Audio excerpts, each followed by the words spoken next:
Subash, it is such a pleasure to meet you. Thank you so much for having us here at your offices. We have had the pleasure of chatting with your co-director, Cor. Can you please tell us a bit more about the history of Aucamp Inc.? Thank you for interviewing us. The company is 35 years old, as you know, and started out with Peter Aucamp, and I joined a few years later, and we started out with asset-based finance and property as the central core of the business, and have been involved with foreclosures, notarial bonds, everything to do with the banks and asset-based finance.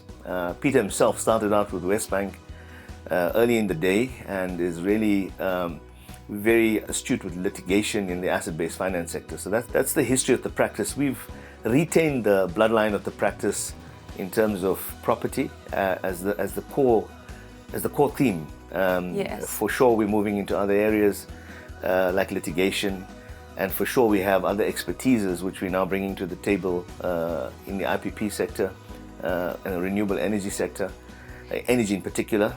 So yes, that's I think the start and sort of traction or evolution of the practice. Yes, so it's fantastic. It's so nice to hear more about the history and what a long-standing firm you are. It is so exciting, your new journey that you're on with the new directors.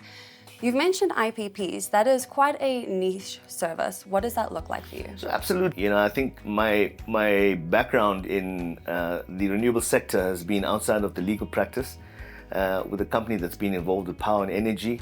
So I do have a few hats, and I think the expertise in the renewable sector with solar, wind, gas to power, and the renewable biomass, the renewable sector generally has been very deep and I think acute. So I started out power and energy. I had a switchgear factory, and then now still involved as an advisor to government on some matters as an implementing agent.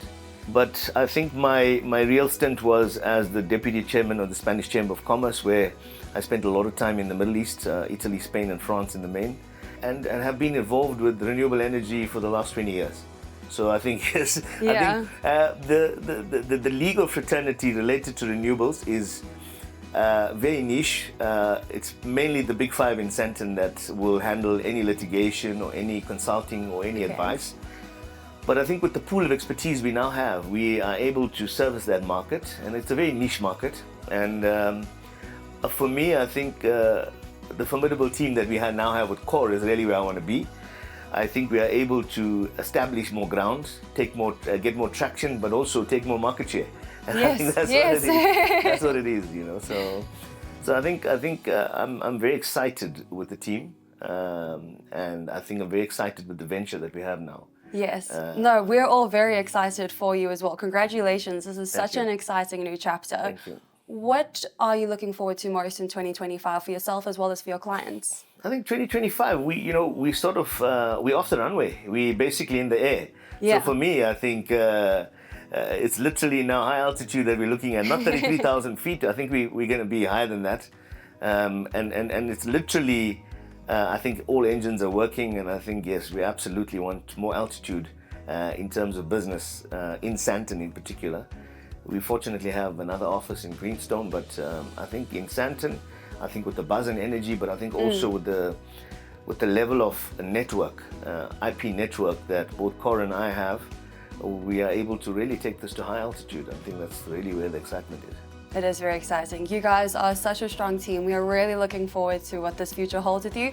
Thank you so much for your time, Subash. It's been a pleasure chatting. Thank you for the interview.